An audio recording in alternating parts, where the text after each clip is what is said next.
Sir काल तुम्ही राज्यमंत्री माधुरी मिसाळ यांना एक पत्र लिहिलेलं आहे की खरं तर बैठका घेताना मला कॅबिनेट मंत्र्यांना सुचवून त्या सगळ्या बैठका घ्याव्यात असं तुम्ही पत्र लिहिलं आहे, परंतु तुम्हाला प्रत्युत्तरात देखील राज्यमंत्र्यांनी पत्र लिहिलं आहे की बैठका घ्यायच्या आहेत की नाही त्या मी सीएमओला विचारून सांगेन, तुम्हाला मुख्यमंत्री कार्यालयाला विचारून मी बैठका घेईन. माझा उद्देश अत्यंत स्पष्टपणे होता.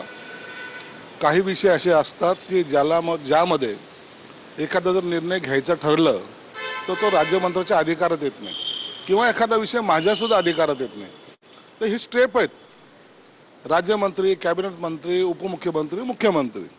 म्हणून त्यांना मी सूचना अशीच केली होती की जर तुम्हाला अशा बैठक घ्यायची असेल तर मला कल्पना द्या, जेणेकरून तुम्हाला बैठका घेऊन काही जर निर्णय योग्य वाटत असेल, घ्यायचा असेल तर त्याला माझी संमती, मग पुन्हा ती फाईल फिरवा, मान्यता सादर, मग मी मान्यता द्यायची, मग ते कुठं पुढे जायचं. तर या सगळा प्रकार टाळण्यासाठी मी एक माझी सहकारी म्हणून, ते चांगले काम करतायत, माझी सहकारी म्हणून मी त्यांना केलेली ती सूचना होती.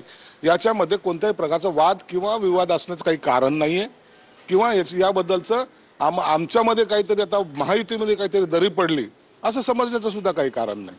परंतु मुख्यमंत्र्यांना विचारून मी त्या सगळ्या बैठका घेईन, मुख्यमंत्री कार्यालयाला विचारून असं पत्रात प्रत्युत्तर त्या देतात आहे. अर्थात तुम्हाला ही आव्हानाची भाषा आहे का? नाही नाही, मला कसलं आव्हान वगैरे नाहीये. त्यांनी त्यांचं मत मांडलेलं आहे. निश्चित मुख्यमंत्री कार्यालयाला प्रत्येक गोष्ट विचारली पाहिजे आणि विचारत असेल तर माझी त्याला काही हरकतही नाही. तुम्ही देखील आता म्हणजे तुम्हाला पत्रानं प्रत्युत्तर तर मिळालेलं आहे, तुम्ही तुमची ही भावना पुन्हा पत्राद्वारे त्यांना कळवणार आहात का? नाही नाही, हे पत्रव्यवहार करणं, घडी घडी पत्रव्यवहार करणे मला माझ्या स्वभावात नाही. मी जे काही सूचना करायच्या होत्या त्या केलेल्या आहेत. त्यांनी काय उत्तर द्यायचे ते दिलेले आहे आणि त्याच्यामुळे कोणता तरी वाद निर्माण झालाय असं समजण्याचं काही कारण नाही.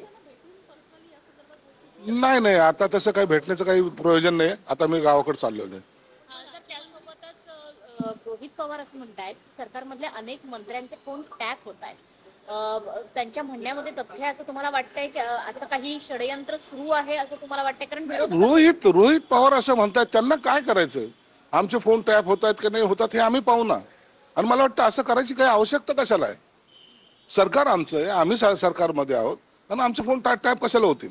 म्हणून अशा गोष्टी ज्याला काही बेस नाही, अशा बेसलेस गोष्टी तर रोहित पवारने बोललेल्या आहेत. यापूर्वी सुद्धा विरोधकांनी असं म्हटलं होतं गेल्या